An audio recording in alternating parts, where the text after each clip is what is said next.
Welcome, one, welcome all, to a very special episode of the Weirdest of the Weird podcast. My name is Nathan Edward Pius, and today we are going to be a little bit contentious, I know, but we are going to be reviewing Joker 2. This is going to be a review not only of just Joker 2, but also of the Todd Phillips Joaquin Phoenix Joker trilogy of the past two films. Um, but majority of today, I'm going to be talking about the second one. So, contrary to what the internet is saying right now about Joker 2, I didn't think it was all that bad. To be fair, I will be truthfully honest in saying that there were more bad things than good things about this movie, but I feel as though with better writing and a little bit of a stronger narrative towards certain aspects of the script, the movie could have done a lot better than its final product. But I'm just overall today just gonna delve into what was good, what was bad, and personally what I would want to do to tweak the script to make it slightly better. So, first things first, the good. I I like that it's a musical. Um I feel as though narratively it makes sense. Um Prior to watching the second movie, I did sort of a rewatch of the first movie. And also spoilers. Spoilers for both the first and second movie. um and having the first film end on, you know, an iteration of Frank Sinatra's That's Life felt like it was a great transition. And I almost forgot that happened at the end of the first movie that you know, that song plays and it kind of turns into its sort of own musical number.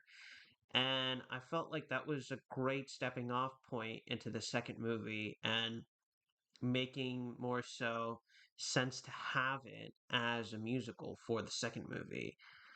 Um, Props again to Joaquin Phoenix's acting in this movie. I feel like he was able to he brought a sense of if the first movie kind of was more of a bombastic performance of Arthur Fleck slash the Joker persona, I feel like this movie toned down and was able to have Joaquin Phoenix portray Arthur in a very subtle way.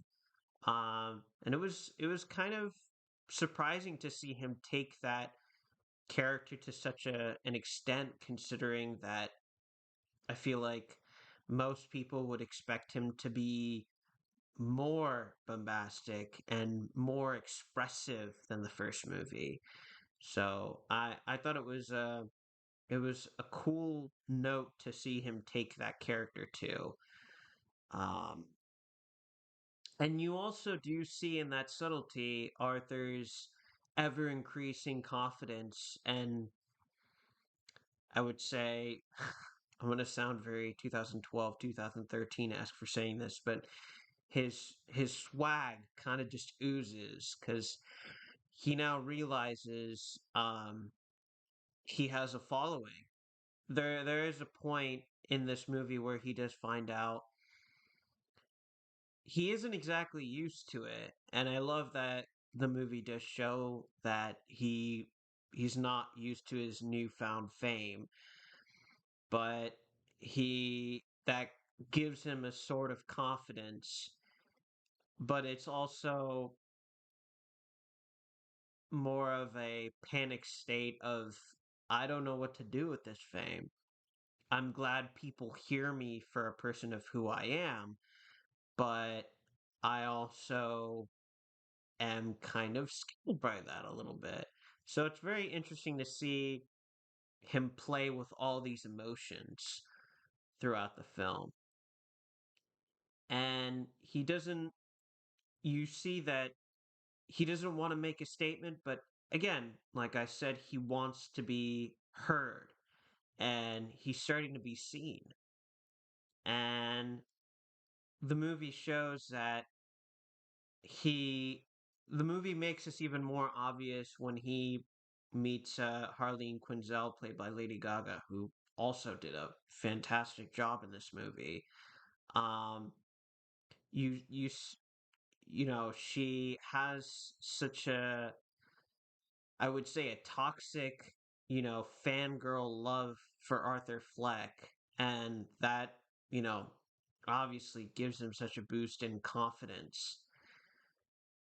I will say I say toxic because that's kind of how the movie frames it, and it I mean it does kind of pay homage in some way to the comic book um source material heavy unhealthy relationship that Joker has with Harley Quinn in the comics and again furthermore into the source material, but I feel as though, you know, I feel like the movie is already putting so many different spins on the character that it could have written this relationship a little bit better.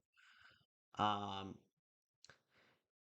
and just like the first movie, the this movie has some fantastic cinematography. Um, I know that the movie's bad reviews would probably not give it any awards contention whatsoever, but if there is one thing that I would really want to gun this movie to have some really good recognition for is for the cinematography. The lighting and furthermore, the framing of some of the bombastic shots of making it kind of almost like a fairy tale makes it just so just so dreamlike and so vibrant. um I also really props to the opening animated sequence of this film. The That was one of the things I really loved about this film. The artist who um made made that animated clip, um, I feel like is such an amazing animator, and it was really cool. Like to see in the ending credits, I was like, oh, really, really, he did that opening animated sequence. That's so cool. Um, okay, those are the things that I loved about this movie. Now for the bad. I feel like for a 2.5 hour movie, they crammed a lot of stuff in. Um, uh, Most obviously the ending, which I'll get to.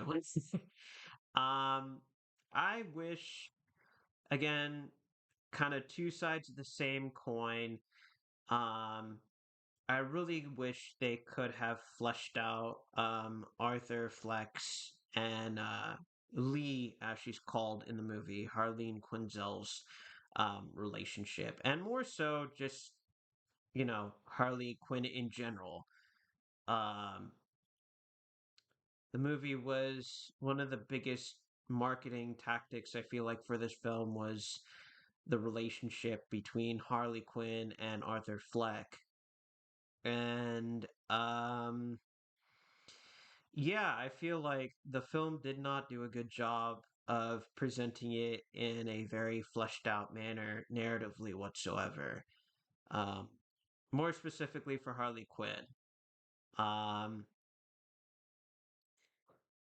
it's I feel like if I were to summarize it in a sentence, it's towards the end, it's just like, yeah, I faked a pregnancy. And also I don't like you anymore because you're not embracing your Joker persona. And I was just like, and then she's gone. And I was just kind of looking around like, oh, she's like gone from the movie? Um, what? And that was just, such a disappointment. You know, I feel like Lady Gaga brought so much to, from what she was given. Um, I feel like she brought so much to the character, and to see that kind of get scrutinized and just, her character just ends like that. I was like, what? And it was just, yeah, it was really disappointing to see that. And focusing more so on Arthur Fleck, I feel like his narrative journey in this film is, well, it's stupid. The ending of the film ends precisely where he started at the beginning of the film, which is in Arkham, and it's, when you watch the movie, it's, you know, you see that, oh, he's going through some sort of character arc. He's going through a transformation. And then it's just, oh, the movie gives this impression to the audience that it's sort of a bad thing or a good thing that Arthur is not embracing his Joker persona at the end of the film. And I feel like the fundamental flaw of this movie is the execution of Arthur telling himself, as well as to the audience, that he is not the Joker. Um, the movie kind of flip flops on that. And he refuses to embrace this persona of himself. Um, and it's just like an identity crisis. Um, and the writing just muddles that impression. Um, and there are reasons. So the beginning animated sequence, going into spoiler territory, kind of gives this impression both of it's a good thing that he should embrace his Joker persona because it gives him so much confidence and da da da da. But at the same time, like, the movie is alluding to the fact, especially at the end, the biggest case for him not to embrace his Joker persona is at the end of the film when Gary Puddles gives his testimony. Um, and having the fan of his in Arkham get killed by the guards at the very end. Those were, some powerful factors and reasons for him not to embrace a Joker persona. But the way it's executed was just so rushed. And it was, I feel like, shoehorned at the very last 30 minutes of the film. And it does not give enough breathing room for the audience to process the fact of, being on Arthur's side of, oh, maybe embracing this chaotic persona may have consequences to other people if I care about these people. And that's the thing. The writing does not give any reason for Arthur to care for these characters. So it's like, why does he feel I mean, for me, I kind of felt like, okay, but why does Arthur care about these characters? You know, if if he's trying to better himself selfishly, at the end of the day, he would not have reciprocating feelings of feeling bad for these people in the process to become his best form self and to have confidence. And yeah, it was just very confusing. um, and yeah, and on top of all that, you know, he gets sent back to Arkham. He ends up where he is at square one at the beginning of the film, and then he gets fucking shanked. He gets stabbed, and by this fanatical character who was kind of just in the background. You know, he was mentioned here and there, but he just comes out of nowhere and fucking stabs Arthur. And the movie, I think, was kind of trying to make a point that this is Heath Ledger's Joker. I mean, that's I don't know if the movie was making that point, but that was a lot what a lot of people were speculating who this character was.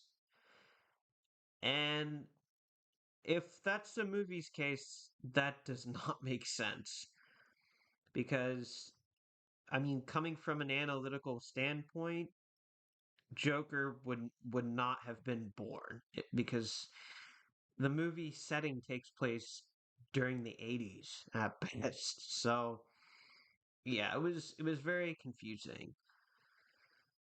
And again, having a double-edged sword about the musicals. Again, I like the fact that it's a musical, but they ruined the pace of the movie. Um, they should have spaced out when the songs were supposed to go where and have an equal amount of time between them. Um, because at one point they literally had one song after another song. And from an audience standpoint, if you're getting fed this, music again and again and again, you're going to get tired of it. And I feel like a lot of people, me especially, I got tired after, when they did the one song, one musical number after another one. And I was just like, what is happening? And I feel like the, you know, it kind of muddled, you know, the movie has two settings, and that's Arkham and the courtroom. And I feel like the courtroom sequences had the shorter end of the stick in this film. I feel like they just went by so fast, and it was kind of a disservice to how specifically the courtroom scenes played out because they were so generic. They were so, you know, I feel like TV courtroom cases are better written than this. It was just boring to the point, and it was just narratively, pacing wise, it was just a horrible, compare and contrast between those scenes and Arkham. And yeah, it was it was it was rough.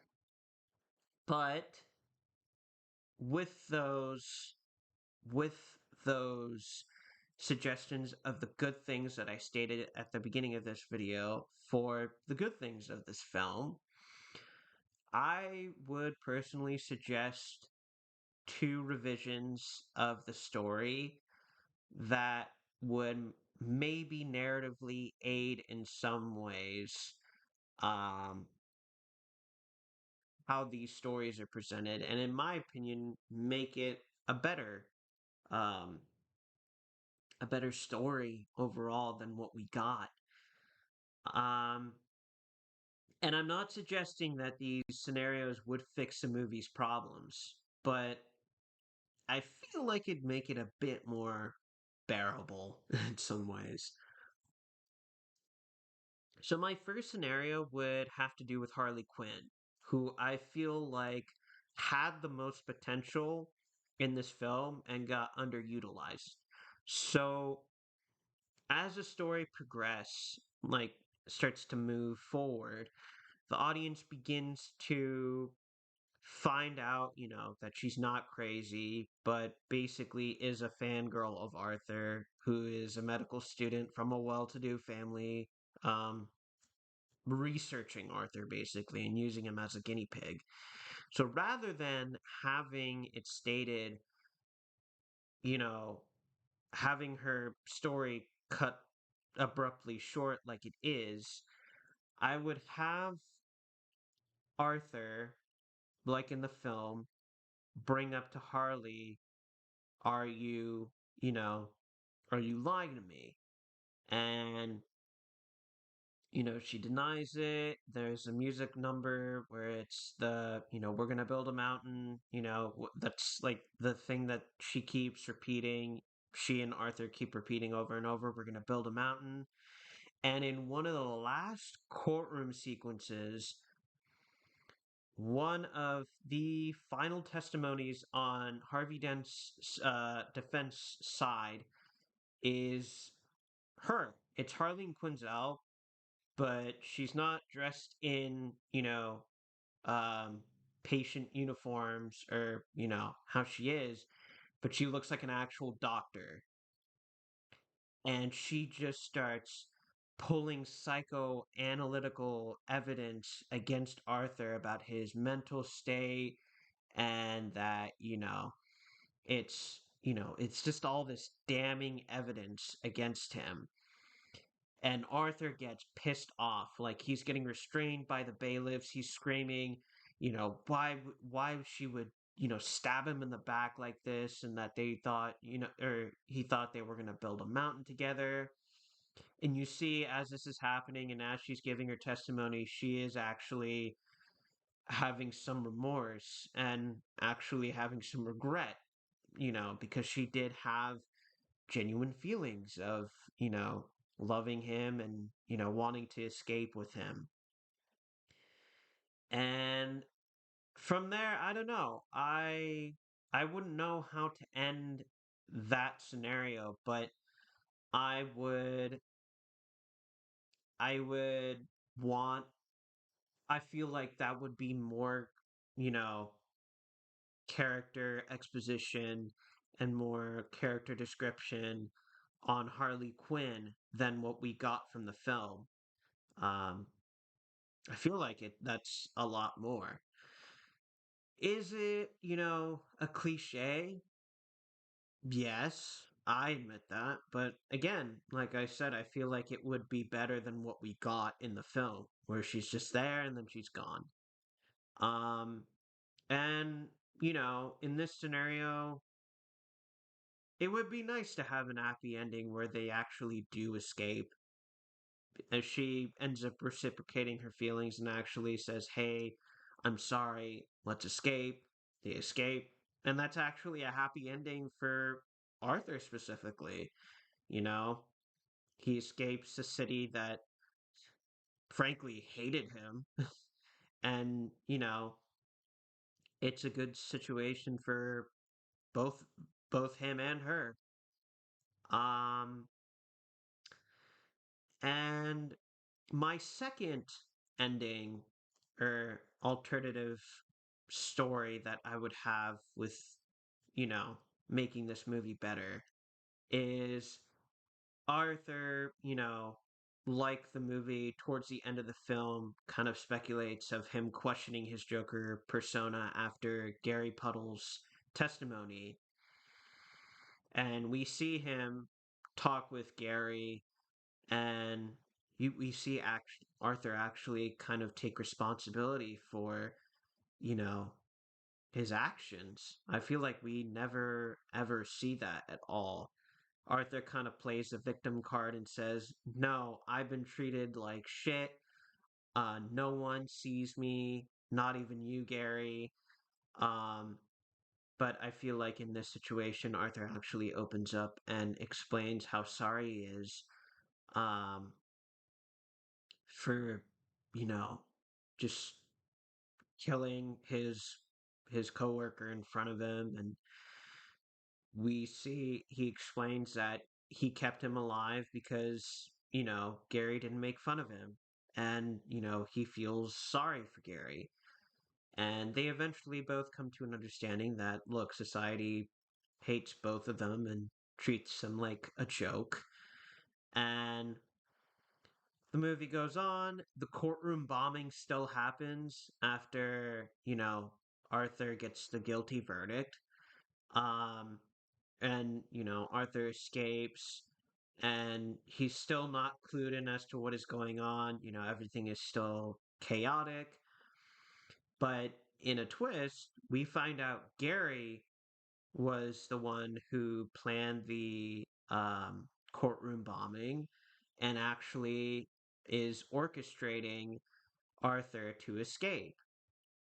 And we see there's already this getaway. So, in that one take where we see Arthur in the getaway car, we cut in to see that Gary is in the passenger seat and is kind of walking him through the motions of, hey, put this on, stay in the back, keep your head down, and don't pop up until we say so. And we see the car drive off the bridge, or not off the bridge, but we see um, them basically driving away from the city and escaping. And the camera pans in slowly to Arthur, who ever so slightly peeps his head out of the back the back seat window, and he's seeing as the city is, moving further away into the background. And he kind of lets a subtle smile crack, you know, he smiles a little bit. And for the first time, you know, he chuckles and smiles and the it's for the first time ever he's genuinely happy. Um of the two endings that I came up with, I feel like this one is a stretch to say the least.